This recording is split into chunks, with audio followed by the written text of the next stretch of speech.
너무 잘 봉독했습니다. 감사합니다. 우리 이번에는 복음서, 신약 복음서의 말씀, 누가복음 1장 5절에서 20절까지 말씀을 봉독할 건데 한 절씩 저랑 교독하시겠습니다. 네. 유대 왕 헤롯 때에 아비야 반열에 사람이 있었으니 이름은 사가랴요 그의 아내는 아론의 자손이니 이름은 엘리사벳이라.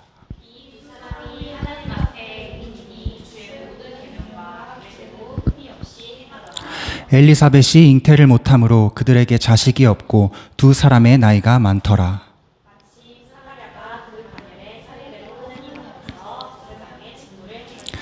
제사장의 전례를 따라 제비를 뽑아 주의 성전에 들어가 분향하고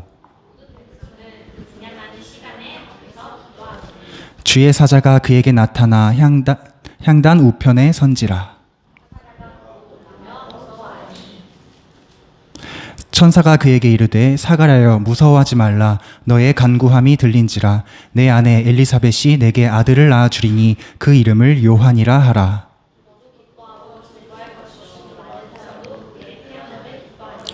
이는 그가 주 앞에 큰 자가 되며 포도주나 독한 술을 마시지 아니하며 모태로부터 성령의 충만함을 받아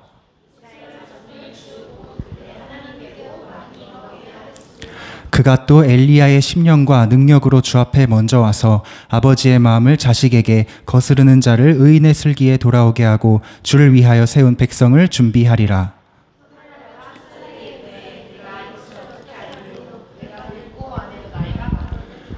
천사가 대답하여 이르되 나는 하나님 앞에 서 있는 가브리엘이라. 이 좋은 소식을 전하여 내게 말하라고 보내심을 받았노라. 보라, 이 일이 되는 날까지 내가 말 못한 자가 되어 능히 말을 못하리니 이는 내가 내 말을 믿지 아니함이거니와 때가 이르면 내 말이 이루어지리라 하더라. 아멘. 네, 여러분 오늘 누가복음 말씀을 이어서 전하려고 합니다.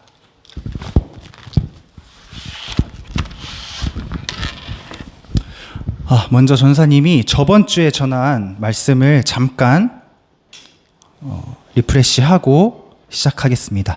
우리가 저번 주에 소명에 대해서 이야기를 나눴습니다. 소명의 뜻이 뭐라고 했었죠? 혹시 기억나는 분 계세요? 제가 두 가지 뜻을 알려드렸는데 주양이 부르신 생명 맞습니다. 또 하나가 있어요. 명령. 박수 한번 쳐주세요, 여러분. 너무 잘 기억하고 있네요. 소명은 부를 소자에 생명명 혹은 명령명자를 쓴다고 했습니다. 그래서 두 가지 뜻이 생기는 건데 첫 번째는 나는 하나님께서 부르신 생명이다 라는 뜻이고 두 번째는 하나님께서 나에게 특별한 명령을 주신다. 이게 소명의 뜻이라고 했습니다. 우리는 직업인이 아니라 소명인이 되어야 하나님께 기쁨을 드리며 또 나도 기뻐하며 복된 삶을 살 수 있다고 말씀드렸습니다. 그리고 펜 얘기했죠, 전사님이. 우리가 소명인으로 거듭나기 위해서 채워져야 할 힘이 있는데 그 힘이 뭐라고 했죠? 내가 무엇으로 충만해야 소명인으로 살 수 있다고 말씀드렸죠? 주희가 1볼륨으로 얘기했어요. 복음, 우리 안에 복음의 기쁨, 예수 그리스도의 기쁨이 있어야만 우리가 소명인으로 거듭날 수 있다. 이 말씀을 저번 주에 드렸습니다. 오늘부터는 이제 본격적으로 복음의 이야기, 예수님의 이야기가 시작됩니다. 예수님 얘기를 처음 듣는 학생도 있을 거고 이미 많이 들어서 알고 있는 학생도 있을 거예요. 근데 많이 들었던 학생들도 지루해하지 말고 한 20분, 25분만 집중해서 전도사님의 말씀을 잘 들어주시기를 부탁드립니다. 지금으로부터 약 2000년 전에 어느 깜깜한 밤에 이스라엘의 작은 마을 베들레헴에서 한 아기가 태어났습니다. 이 아기는 태초에 하나님께서 이 땅에 보내시기로 계획하고 약속하신 언약의 아기였습니다. 이 아기는 장차 이스라엘과 모든 민족의 구원자가 될 메시아가 될 운명을 가지고 태어난 아기였습니다. 이 사실을 이스라엘이 알았더라면 이스라엘이 어떻게 반응을 했을까요? 너무 기뻐했을 것 같습니다. 한밤중이지만 다 일어나서 친구들 깨우고 가족들 깨우고 불 피우고 북치고 노래하면서 아마 파티를 했을 겁니다. 그러나 아직 이스라엘은 예수님이 오신 걸 모르는 상태입니다. 왜냐하면 예수님께서 아주 은밀하고 조용하고 겸손하게 오셨기 때문입니다. 사실 이스라엘은 아주 오랜 시간 동안 구원자를 기다리고 있었습니다. 간절히 기다리고 있었습니다. 왜냐하면 당시 이스라엘의 나라 상황이 아주 엉망진창이었기 때문입니다. 여러분, 구약의 역사를 전에 계시던 목사님과 배우면서 알고 있죠? 구약의 이스라엘의 역사가 한때 찬란했지만 계속 무너져가는 모습을 여러분이 배웠는데, 지금 이 시기는 그 무너지던 그 역사의 정점이에요. 아주 힘들고 어려운 시절이었습니다. 우리나라로 치면 일제강점기 같은 시간이었습니다. 우리가 직접 겪지는 못했지만 일제강점기에 우리가 일본의 나라를 뺏기고 식민지가 돼서 우리 문화, 우리 종교, 우리 경제, 우리 일상의 삶까지 뺏겨버린 그런 시간이 있었죠. 이스라엘도 마찬가지였습니다.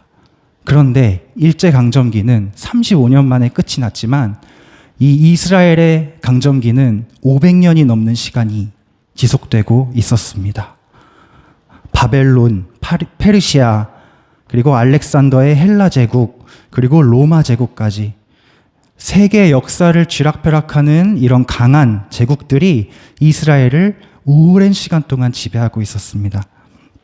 그래서 이스라엘 사람들은 길을 펼 수가 없는, 수입의 40%를 로마의 세금으로 바치고, 엄청나죠, 40%. 내가 월급 100만 원을 받으면 40만 원을 일단 로마에 갖다가 바쳐야 되는 그런 상황이었던 거예요. 그리고 이스라엘을 다스리는 왕을 로마에서 세웠는데 그 왕들이 엄청난 폭정을 일삼아서 백성들이 살 수가 없는 그런 상황이었습니다.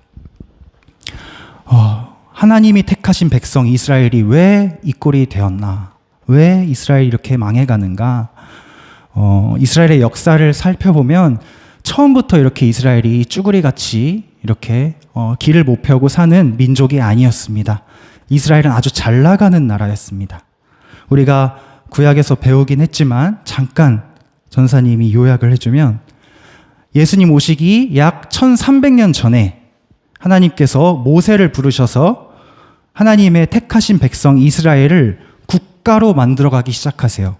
그냥 이스라엘의 정체성을 가진 집단, 민족을 하나의 나라로 만드시기 위한 계획을 세우시고 그 계획을 실행하십니다. 이 과정에서 우리가 잘 아는 10가지 재앙이 애굽에 내려지고 홍해가 갈라지고 광야에서 구름 기둥과 불 기둥, 만나 메추라기로 인도하셨죠. 이런 인도하심을 따라서 이스라엘이 가나안 땅으로 도착을 합니다. 그 가나안 땅에서 사사들을 통해서 하나님이 통치를 하시다가 한 300년 뒤, 그러니까 예수님 오시기 1000년 전쯤에 다윗이라는 왕이 세워집니다. 다윗이라는 왕은 하나님을 아주 깊이 신뢰하는 좋은 왕이었어요. 그래서 이때 이스라엘이 굉장히 강해집니다. 아주 군사력도 강하고 물질도 풍부한 그런 강한 나라가 됩니다.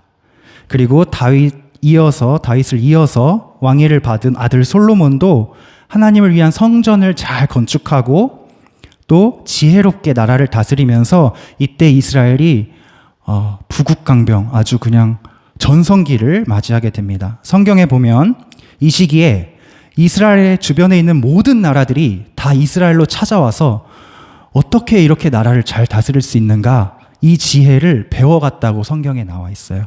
하나님의 법도와 하나님의 계명들을 배워갔다라고 성경에 증언이 되어 있습니다.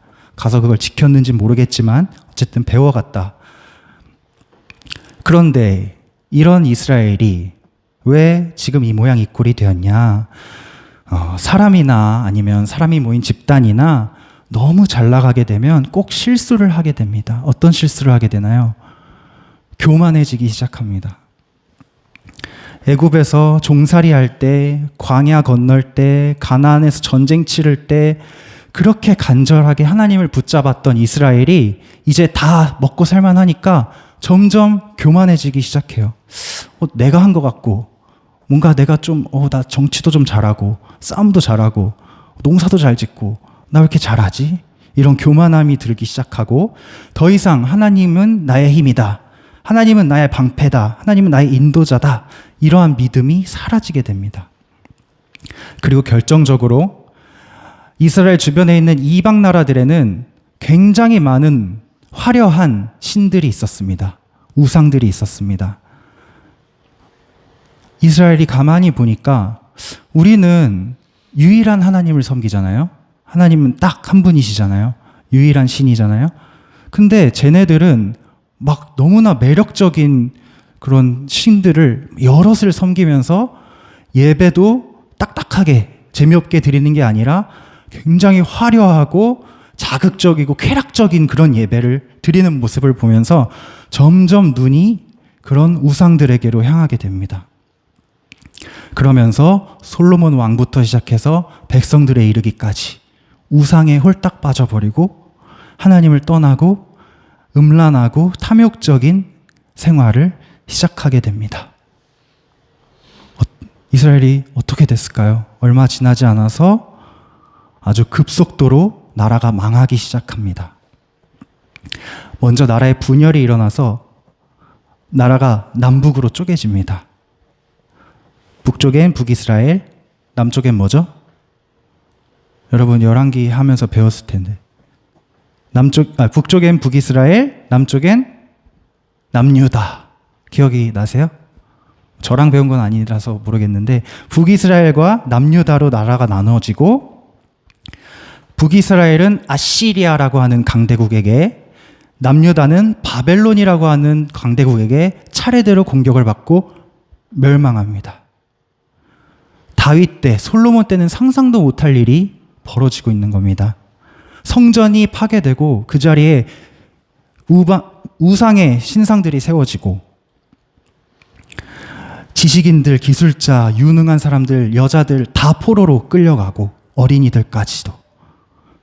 열왕기 하에 보면 남유다의 마지막 왕 시드기야 때 바벨론 군대가 쳐들어왔는데 군사들이 시드기야 왕이 보는 앞에서 왕의 아들들을 다 목을 베어서 죽여버립니다. 그리고 왕의 두 눈을 뽑아서 몸을 사슬로 묶어가지고 말로 끌고 바벨론까지 끌고 갑니다. 시드기야 왕을. 이렇게 끔찍한 일이 이스라엘에 벌어집니다. 이런 시간이 500년 동안 지속이 되면서 이스라엘은 점점 이스라엘의 정체성을 잃어가고 있었습니다. 그나마 이스라엘이 다행인 점은 이스라엘이 아주 오랜 세월에 걸쳐서 약해지고 또 약해지기는 했지만 완전히 소멸하지는 않았다는 점인데 그 이유가, 그 힘이 뭐냐? 하나님께서 끊임없이 선지자들을 보내서 말씀을 주셨기 때문입니다. 우리 선지자들 혹시 아는 선지자 있나요, 여러분? 구약 공부하면서 기억나는 선지자들 있나요? 이름?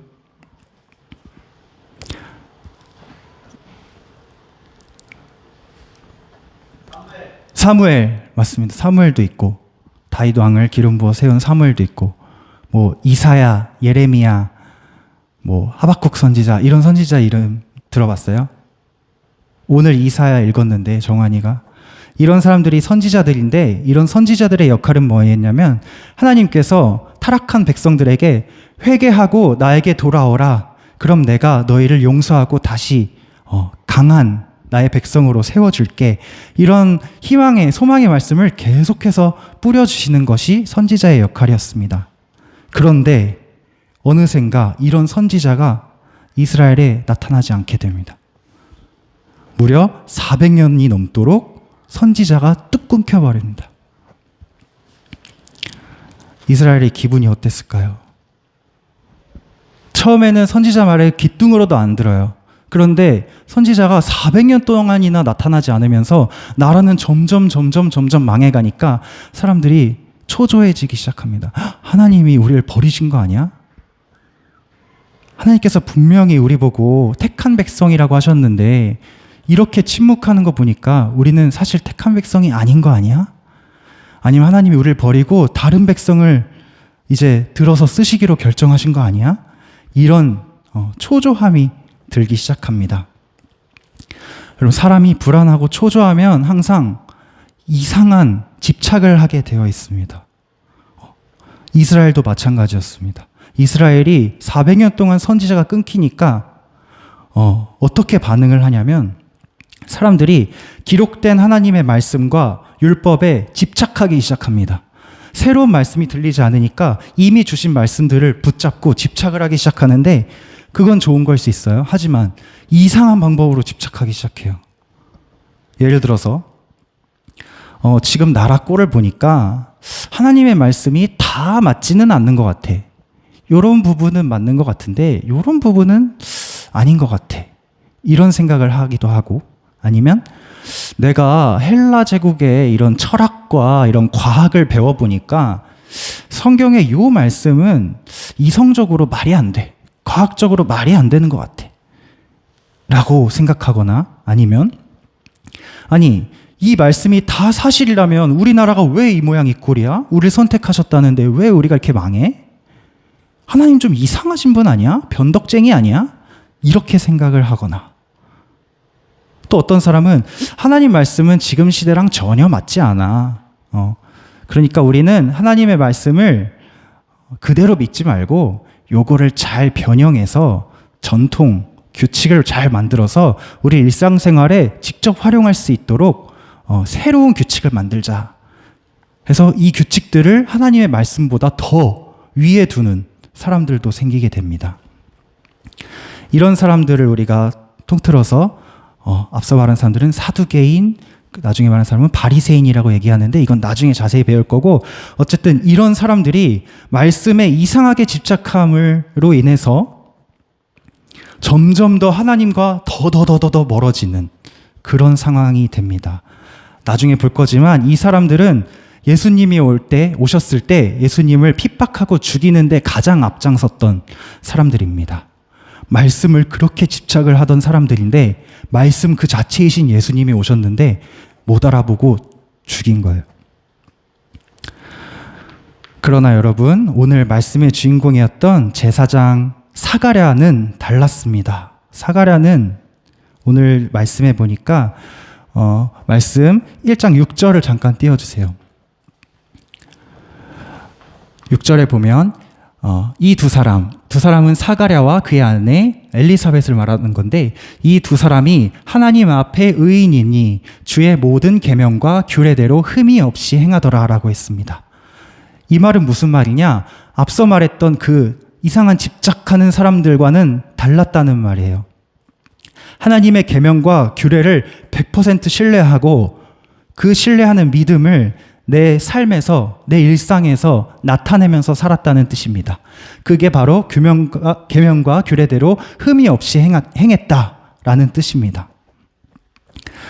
암울한 시대의 제사장으로서 사가랴가 할 수 있는 일은 많지 않았습니다. 그저 자신이 달달 외우고 있는 이 계명들, 이 말씀들을 붙잡고 그 안에 기록되어 있는 하나님의 말씀들과 약속들을 붙잡고 기도하는 것밖에는 사가랴가 할 수 있는 일이 없었습니다. 사가랴가 어떤 말씀들을 붙잡았을까? 전도사님이 영적인 상상력을 동원을 해서 그리고 성경을 보면서 생각을 해봤어요. 이런 말씀이 있습니다. 시편 110편 다윗의 시. 여호와는 맹세하고 변하지 아니하시리라. 이르시기를 너는 멜기세덱의 서열을 따라 영원한 제사장이라 하셨도다. 주의 오른쪽에 계신 주께서 그의 노하시는 날에 왕들을 쳐서 깨뜨리실 것이라.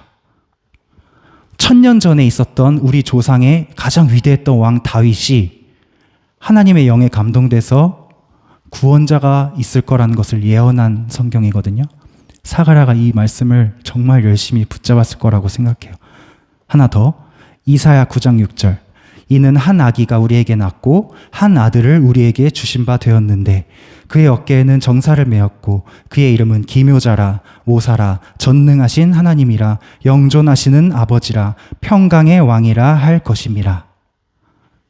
그 정사와 평강의 더함이 무궁하며 또 다윗의 왕자와 그의 나라에 군림하여 그 나라를 굳게 세우고 지금 이후로 영원히 정의와 공의로 그것을 보존하실 것이라. 만군의 여호와의 열심히 이를 이루시리라. 사가랴 있기 800년 전에 있었던 이사야라는 선지자가 예언한 글이에요. 구원자에 대한 예언. 하나만 더.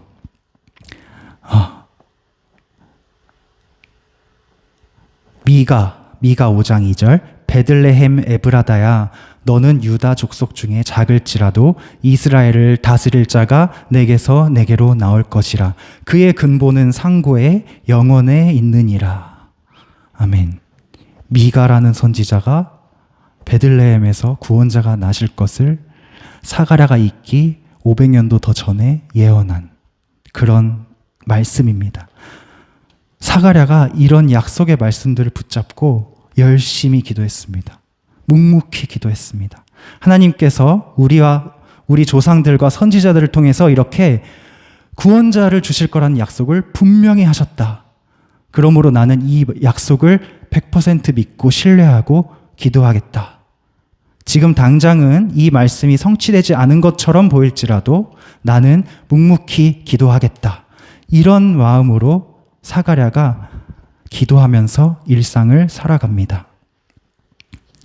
어느 날 자신이 제사장으로서 성전에서 봉사할 날이 됐어요. 그래서 성전으로 올라가서 여느 때와 똑같이 주님, 이제는 우리에게 구원자를 보내주시옵소서, 우리를 좀 이 고통에서 꺼내주시옵소서 기도하고 있는데, 그 기도하는 사가랴의 옆에 천사가 나타나서 이야기합니다. 오늘 말씀, 같이 읽은 말씀 13절에 보니까 천사가 그에게 이르되, 사가랴여 무서워하지 말라. 너의 간구함이 들린지라. 내 아내 엘리사벳이 내게 아들을 낳아주리니 그 이름을 요한이라 하라. 너도 기뻐하고 즐거워할 것이요 많은 사람도 그의 태어남을 기뻐하리니 이는 그가 주 앞에 큰 자가 되며 포도주나 독한 술을 마시지 아니하며 모태로부터 성령의 충만함을 받아 이스라엘 자손을 주 곧 그들의 하나님께로 많이 돌아오게 하겠습니다. 아멘. 천사가 나타나서 기도하고 있는 사가랴에게 내가 너에게 아들을 하나 줄 건데 그 아들이 너가 그토록 기다리는 구원자의 길을 예비할 것이다 라고 말합니다. 사가랴는 기쁨보다도 놀람이 먼저였겠죠. 일단 천사가 앞에 나타났다는 것 자체도 놀랍고, 이런 일은 구약시대에만 있었거든요.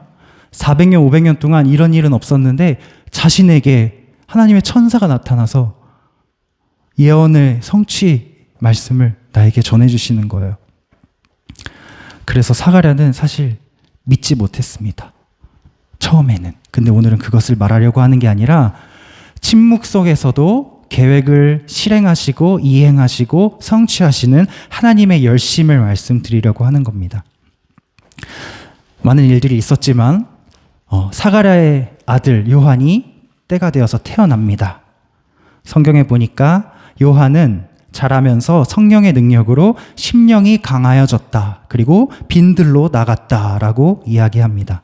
요한이 이제 청년이 되어서 심령이 강해져서 빈들로 나갑니다. 성령에 이끌려. 이스라엘 앞에 본격적으로 두둥 등장을 한 거예요. 낙타털 옷을 입고 허리에 가죽띠를 띠고 메뚜기와 꿀을 먹으면서. 좀 이상하죠? 좀 이상하지만 아주 비범한 모습으로 나타나서 이스라엘에게 큰 소리로 외치기 시작합니다. 마태복음 3장 1, 2절에 보면 그때에 세례 요한이 이르러 유대 광야에서 전파하여 말하되 회개하라 천국이 가까이 왔느니라 라고 말합니다. 회개하라 이스라엘이여 하나님 앞으로 돌아오라. 이게 무슨 메시지인가요? 전사님이 말했던 400년 동안 끊어졌던 그 선지자의 메시지 아닙니까? 이스라엘이 엇나갈 때마다 하나님께서 선지자를 보내셔서 외치셨던 나에게 돌아오라, 회개하라 라는 메시지를 요한이 지금 전하고 있는 겁니다. 그렇게 요한은 예수님 오시기에 앞서서 왕의 대로를 준비하고 하나님의 백성들을 회개시키고 준비시키는 일을 시작하게 됩니다. 네, 여러분, 전사님이 너무 긴 지금 500년, 600년의 역사를 압축해서 얘기를 하려다 보니까 생략한 것이 많아요. 하지만 여러분 이것만은 꼭 오늘 기억을 해줬으면 좋겠습니다. 첫 번째, 침묵 속에서도 하나님은 반드시 일하고 계신다는 것을 믿으시기 바랍니다. 우리를 향한 하나님의 계획을 의심하지 마십시오. 우리가 하나님의 부르심, 소명을 발견하고 또 이룰 수 있다는 것을 믿고 계속 묵묵히 기도하시기 바랍니다. 사가랴처럼 엘리사벳처럼 우리도 하나님의 약속을 붙들고 기도를 하게 되면 그 기도는 반드시 응답받습니다. 두 번째, 우리가 이제 복음이신 예수님을 공부하는 그런 시간을 매주 가질 거잖아요. 오늘 그 첫 시간인데 우리가 복음이신 예수님을 맞아들이기 전에 한 가지 준비를 해야 합니다. 그 준비가 무엇이냐? 바로 회개입니다. 회개. 요한이 외쳤던 것처럼 회개하라, 천국이 가까이 왔느니라. 나중에 예수님이 말씀 사역을 시작하실 때도 가장 첫 번째로 전하셨던 말씀이 똑같은 말씀이에요. 회개하라, 하나님의 나라가 가까이 왔다. 여러분, 요한의 이 외침, 예수님의 외침을 꼭 기억하십시오. 회개하라, 천국이 가까이 왔다. 그렇다면 회개가 무엇이냐만 말씀드리고 오늘 말씀 마치겠습니다. 회개는 뭐냐면 회자는 뉘우치다, 돌아서다 라는 말의 회, 개는 고치다, 개선되다 할 때의 개예요. 즉 회개는 내가 내 멋대로 가던 길을 멈추고 하나님께로 돌아서는 것입니다. 하나님께로 돌아서서 하나님 발치에 앉아서 하나님이 주시는 말씀을 받아먹는 게 회개의 삶입니다, 여러분. 예수님께서 하늘 보좌를 버리고 이 땅에 오신 이유는 우리와 영원히 함께 살고 싶으셔서 이 땅에 오셨습니다. 즉 하나님은 하나님 나라의 초대장을 우리에게 나눠주려고 이 땅에 오신 거예요.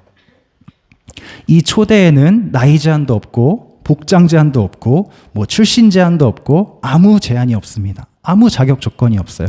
그런데 단 하나, 딱 하나, 이 초대장을 받고 열기 위해서 해야 하는 것이 있는데 그것이 바로 회개입니다, 여러분.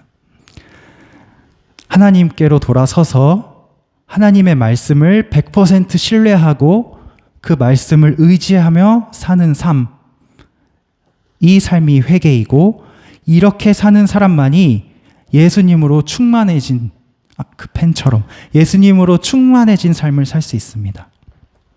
또한 예수님으로 충만해야만 우리가 소명인이 되어서 이 세상에 줄 수 없는 평안과 복을 누리면서 살 수 있다는 것을 여러분 꼭 기억하시기 바랍니다. 네, 말씀을 마치겠습니다. 우리 찬양 한 곡 하고 같이 기도할 건데 우리